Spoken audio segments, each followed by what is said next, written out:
Hi, this is Vamsi Gali. Welcome to my space where I share my life experiences and reflections from building and running multiple businesses since my early 20s. In another video, I shared the criteria for buying farmland, as per me. And I wanted to reflect on what really happened with the land investments in the early on. One major thing that stopped us from investing into land was the affordability. We know better deals are present with the large acreage, but 100 acres, even 50 acres actually, it was hard for us to deploy our funds all at once, even with a mortgage or whatnot. So that is what stopped us getting started with the land, the affordability. Whereas the house, it was actually quite easier because we only could put 20% down and move on with the deal. However, with the land, that was not the case. Even with a mortgage, we have to put anywhere between 40 to 50% down.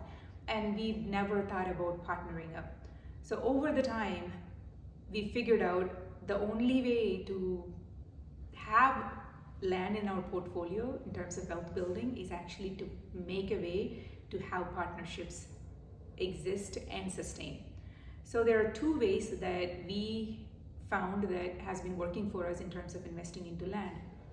One is with being an owner in like 5 to 6 member in partnership. So we all become owner partners. So there is a system that I ended up creating which helped me to find the strengths and weaknesses of each and every partner, and then we have roles assigned to each and every partner rather than everything is being done by one person or two people, because that's what happened, that's what breaks the partnership in a really short term, like in 2 to 3 years. People become unhappy and then they want to just quickly sell. So with this particular way, I have seen quite a lot of success, because the important thing is to learn how to assign the right roles to the right partner member. And the consequence, the pros with this one is that it helps us to sustain the market cycles, so we can actually wait when the market is better in order to sell, rather than our emotional state forcing us to sell because we have partners in the deal. And the biggest consequence to this one is the same thing. If that is not done right, the role allocation and execution is not done right, then it can become very messy, and that could be a reason why what makes us to sell. And the second way we've been investing into land is as an investor. There are incredible land deals where it is impossible for us to be an owner because the land is very expensive. So we ended up becoming an LP, limited partner investor, and then we deploy our capital.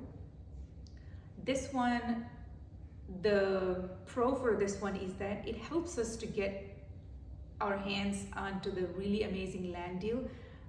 However, the consequence is that we don't have enough power to hold the land or make major decisions, because the GP team or the managers are in the deal are making those strats. Is it bad? Not necessarily, because we know that is the type of deal we are investing into. So these are like two different types, but this is how we've been helping ourselves in terms of trying to catch up what we haven't, what we've lost, or at least we feel that we lost in the land game. I hope this somehow helps you in your own land journey. Thank you.